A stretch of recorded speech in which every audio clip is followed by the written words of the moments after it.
Danas ćemo vidjeti ko će igrati sa mnom.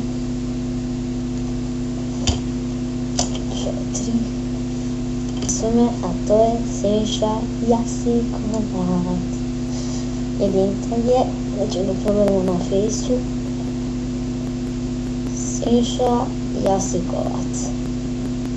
Siniša Jasikovac.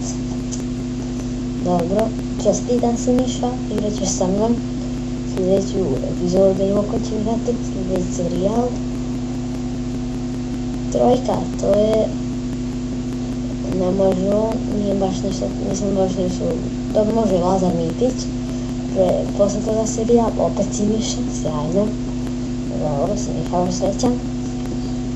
Lazar i on srećan. Dobro, napokon i najavno dođe na red. Znači, Siniša prvi serijal, obično igrat. Lazar Mitić, Tekit, Fide Bis, Alex, taj Siniša.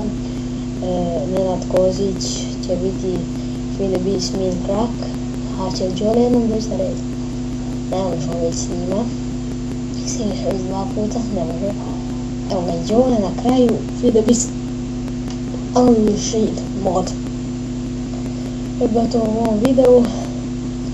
Komentarujte, subscribeujte, hajde uđenje.